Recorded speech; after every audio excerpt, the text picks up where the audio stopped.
Assalamualaikum, welcome to TechPod. As you all know, this is the era of artificial intelligence. तो आज हम artificial intelligence की एक सब टाइप की बात कर लेते हैं, जो कि है एजेंटिक एआई। तो एजेंटिक एआई बेसिकली होती क्या है? इसमें आपके पास एजेंट्स काम कर रहे होते हैं जो कि ऑटोनॉमस डिसीजन लेते हैं। ऑटोनॉमस का क्या मतलब है? जैसे कि अल्लाह ताला ने इंसान को खुद मुख्तारी दी है कि वो अपना काम, अपना फैसला खुद ले सकता है, सोच कर समझ कर अपनी इंटेलिजेंस यूज कर कर। तो हमारे पास इस वक्त आर्टिफिशियल इंटेलिजेंस इतनी ज्यादा इंटेलिजेंट हो गई है, इसमें हम लोगों ने इतना काम कर दिया है कि वो भी अब इस काबिल है कि वो डिसीजन ले सके। वो अ, अपना ऑटोनॉमस डिसीजन लेगी किसी गोल को अचीव करने के लिए। जैसे कि आप कह सकते हैं, आप कोई प्लानिंग हो, कोई अडॉप्टेबिलिटी हो, और डिग्री ऑफ इनिशिएटिव यूज करेगी। ये जो सिस्टम्स होते हैं, यानी कि एजेंट्स होते हैं हमारे पास, वो सिर्फ रिएक्टिव टूल्स नहीं है। जैसे कि आपके पास चैट जीपीटी है, चैटबॉट्स हैं। उसको आपने कोई प्रॉम्प्ट दिया, आपने कोई क्वेश्चन पूछ लिया कि what is the capital of France, तो वो जवाब में दे देगा पेरिस। सिर्फ वो आपके सवालों का जवाब नहीं देगा। अब एजेंट्स इस काबिल होगा कि उसको आपने कोई टास्क दिया है करने के लिए, तो वो खुद से डिसीजन ले सकता है कि उसे कैसे करना है।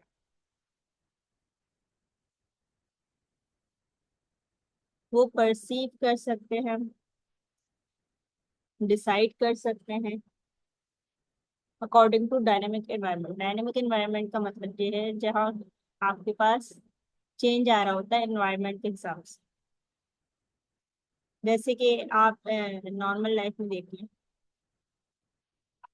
आपका जब मौसम ठंडा होता है तो आप लोग उसके हिसाब से अपनी जिंदगी में चेंजेस लेकर आते हैं। इसी तरह अगर साइंटिस्ट की लैब्स में देखें तो उसमें एनवायरनमेंट डिफरेंट होता है।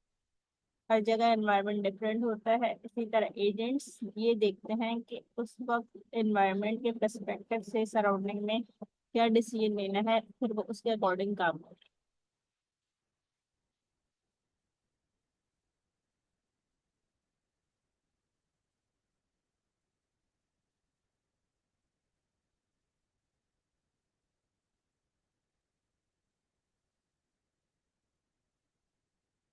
अगर आप बात कर लें की फीचर्स की एजेंटिक एआई की, तो इसमें क्या क्या हो सकते हैं की फीचर्स? आपके एजेंट्स क्या क्या काम कर सकते हैं, और उनके अंदर कौन कौन सी क्वालिटीज होती हैं? तो सबसे पहली क्वालिटी ये है कि वो ऑटोनॉमी है, operates independently without constant human intervention. Continuously हमें नहीं बताना पड़ेगा एजेंट्स को कि क्या करना है। आपने बस उसको एक टास्क दे दिया है, अब वो उस टास्क को फुलफिल अपने अकॉर्डिंग करेगा, फॉर डिसीजन लेगा। गोल डायरेक्टेड बिहेवियर। अब वो एक्शंस परफॉर्म करेगा अचीव करने के लिए एक्सप्लिसिट और इम्प्लिसिट ऑब्जेक्टिव। एक्सप्लिसिट और इम्प्लिसिट में डिफरेंस ये है कि एक्सप्लिसिट ऑब्जेक्टिव क्लियरली डिफाइन होते हैं, और इंडिविजुअल्स जो होते हैं वो अवेयर होते हैं कि ऑब्जेक्टिव क्या रिजल्ट देने वाला है।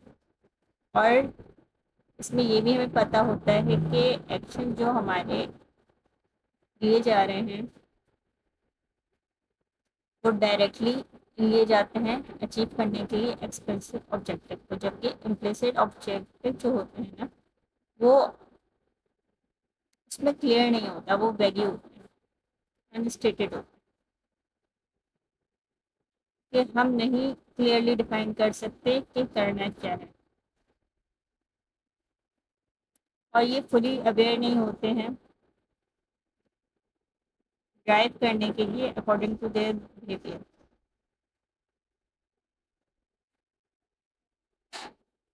यानी कि एक तरह से ये अपोजिट है एक्सप्लिसिट का इम्प्लिसिट। इसमें हमें इनडायरेक्ट परसूट होता है, एक्शन जो होते हैं वो कभी लिए जा सकते हैं इनडायरेक्टली और कंट्रीब्यूट करने के लिए इम्प्लिसिट ऑब्जेक्ट।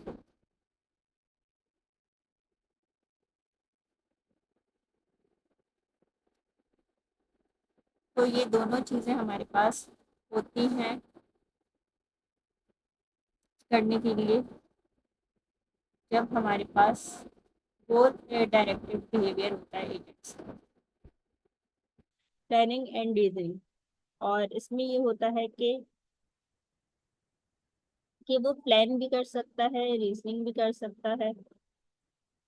कोई आपने उसे टास्क दिया है, स्ट्रेटजीज दी है, उसको क्या करेगा, ब्रेक डाउन करेगा और उसके अकॉर्डिंग प्लान बनाएगा और उसको फुलफिल करेगा। मेमोरी एंड लर्निंग, हमारे पास एजेंटिक एआई में एक चीज होती है मेमोरी। यानी कि पहले हमारे पास जो एजेंट्स होते थे चैट जीपीटी, उसके पास कोई भी मेमोरी नहीं होती थी।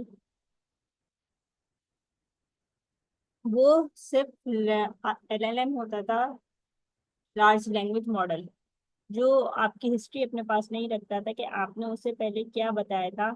आपने कुछ भी अपने बारे में बताया हो वो उसे याद नहीं रखता था और भूल जाता।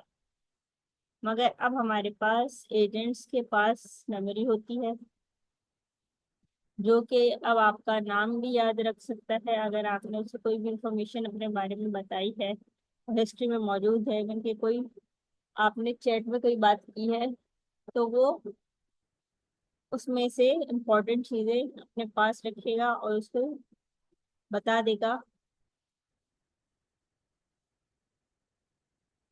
कि आपने क्या पास्ट में बात की थी, उसके अकॉर्डिंग आपको जवाब दें। एनवायरमेंट इंटरेक्शन, और इसमें ये होता है कि ये इंटरेक्ट कर रहा होता है एपीआई से।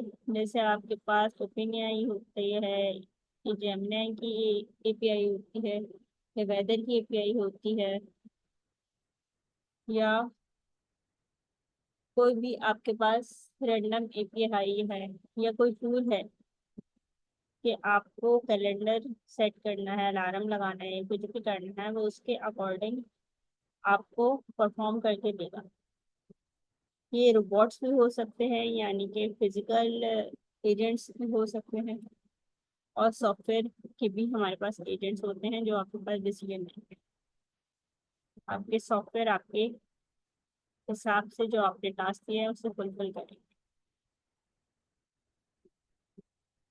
अब हम इसका यूज केस देख लेते हैं। ऑटो जीपीटी और बेबी एजीआई एक हमारे पास क्या है, एजेंट है। और ये हमारे पास एलएलएम पे बना है, जीपीटी 4 पे, और ये टास्क जनरेट करते हैं और कंटिन्यूसली आपको आपके चैट और टास्क के हिसाब से जवाब देते हैं। ऑटो जीपी तो कंटिन्यूसली ऑटोमेटिक टेक्स्ट जनरेट कर रहा होगा, जबकि बीबी एजीआई आपने जो टेक्स्ट दिया उसे वन बाय वन उसके अकॉर्डिंग आपको आंसर देगा। एआई पर्सनल असिस्टेंट क्या होते हैं, जैसे आपके पास सीरी है, और ये है हमारे पास आईफोन में होता है, और एंड्रॉयड में आपके पास क्या होता है, गूगल असिस्टेंट होता है।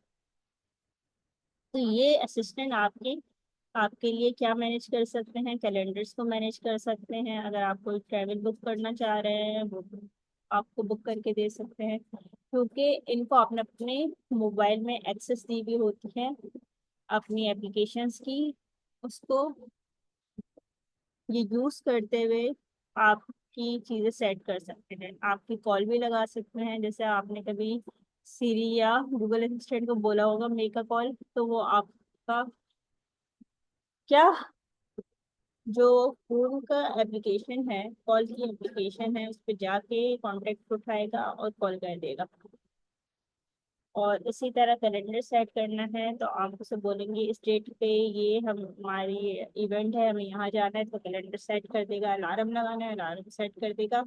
तो ये हमारे पास एआई पर्सनल असिस्टेंट है या वर्चुअल असिस्टेंट कह सकते हैं।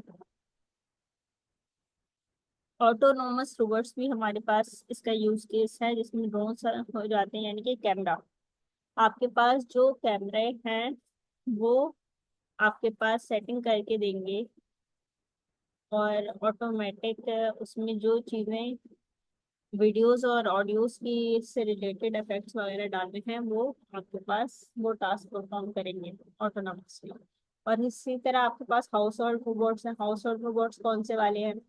जैसे कि आप मोब कह लें, आपके पास एक रोबोट इस वक्त मौजूद है जो आपके पास पूरे घर की मॉपिंग करके दे सकता है।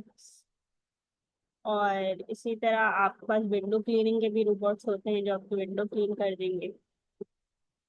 इसी तरह आपने इस वक्त ऑटोनोमस फिजिकल रोबोट्स ऐसे देखे हैं, इंडस्ट्रीज में मौजूद होते हैं, जो आपके पास आपने बस उसे टास्क दे दिया है, वो फिर सेंसर्स की मदद से सेंस कर लेते हैं कि उस टास्क को फुलफिल कैसे करना है। अब हमारे पास एजेंटिक एआई मैटर क्यों करती है? Agentic AI moves beyond AI as a tool. ये हमारे पास artificial intelligence as a tool से आगे निकल गई है। Artificial intelligence as a collaborative और डेलीगेट, ये हमारे पास हमारी नीड्स के अकॉर्डिंग कोलैबोरेट भी कर रही है, डेलीगेट भी कर रही है। एजेंट्स होते हैं हमारे पास, वो एजेंट्स मल्टी एजेंट सिस्टम के थ्रू टास्क भी एक एजेंट से दूसरे एजेंट जो कि बेस्ट परफॉर्म कर सकता है उस टास्क को, उसको देने की सलाहियत भी रखते हैं। तो हमारे पास इस वक्त ओपन एआई एजेंट्स एसडीके का टूल भी मौजूद है, जो कि ओपन एआई वालों ने बनाया है, जिससे हम बेस्ट तरीके से एजेंट्स को इस वक्त बिल्ड कर सकते हैं और उसको अपने अकॉर्डिंग यूज कर सकते हैं। इसमें सबसे पहली चीज़ है प्रोडक्टिविटी। जब हम एजेंट्स बनाते हैं या एजेंट्स को हम यूज कर रहे होते हैं अपनी लाइफ में, तो हमारे पास ऑटोमेट हो जाते हैं complex work flows end to end. जो हमारे लिए एक इंसान के लिए काम करना मुश्किल है, वो एजेंट हमारे पास आसानी से करके देगा, और उसमें एफिशिएंसी भी होगी, टाइम सेफ्टी भी होगी। सेफ्टीज में ये है कि requiring oversight and alignment as agents gain more control. हमारे पास हर चीज़ का इतना कंट्रोल नहीं होता कि हम इतनी रिसर्च करें इंटरनेट से और पता करें कोई चीज़ कहाँ पर मौजूद है, जबकि एजेंट्स के पास ये सलाहियत होती है एपीआई यूज करके या जैसे भी, वो आपके काम को बहुत जल्दी कर दे देगा। और सोसाइटी के पर्सपेक्टिव से ये रिस्पॉन्सिबिलिटी हमारी ले रहे हैं, और इसमें हम एथिक्स और ट्रस्ट भी कर सकते हैं। तो अब तक के लिए इतना ही, मिलते हैं इंशाल्लाह नेक्स्ट वीडियो में। जब तक के लिए अल्लाह हाफ़िज़।